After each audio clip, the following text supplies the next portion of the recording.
Curling is ingrained in all of us. It's a piece of Canadiana. He's gonna win! Do you believe it? Nerves of steel! Can you believe the outcome of this then? It's time to shake hands!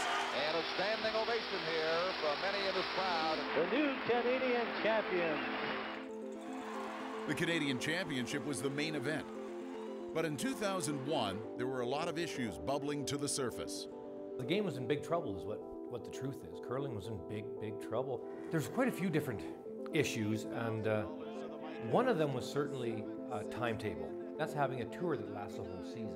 The second thing that had to happen was profit sharing at national championships. PIERRE was doing millions of dollars in business, and the players, the show, were getting nothing.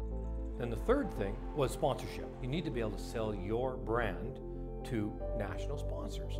We just decided to create the Grand Slam of Curling. And so not everybody bought in, but most of the teams did. We had to have 18 of the top 20 players sign contracts that they would play on this Grand Slam of Curling property. And so we got the 18 of the 20, exactly 18 of the top 20. And so the deal went through and the Grand Slam of Curling started.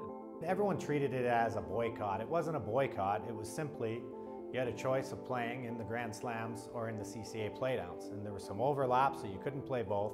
And we had to sign a contract saying we're giving up our right to play in the playdowns in order to play in the slams.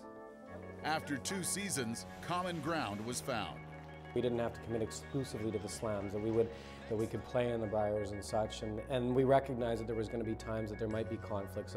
A slam might be up against a zone playdown or something for the Briar, and guys would have to make the best choice in their own best interest. The Canada Cup came out of it, the Continental Cup came out of it, and which are 2 unbelievable events, and all of a sudden we got monies at the Briar.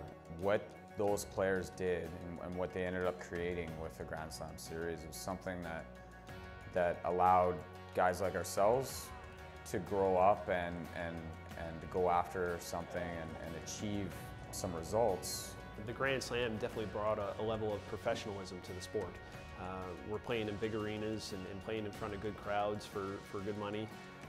That wasn't around back in the 90s. The Grand Slams are starting to take on a different level where guys are really excited when they win one, and it's people are counting the number of slams that they won. I remember we went out in our first Grand Slam, we went 0-5.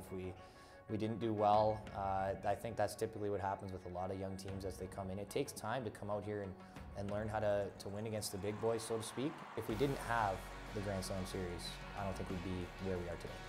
The slams weren't there to play in, where guys can make enough money to make it worthwhile, to leave their families for the time it takes and whatnot. I'm not sure that we'd even have a tour. We'd have a collection of bond spiels. There'd be nothing on TV until the Briar. I think it's been monumental for the game, and without 2001, we'd have none of that.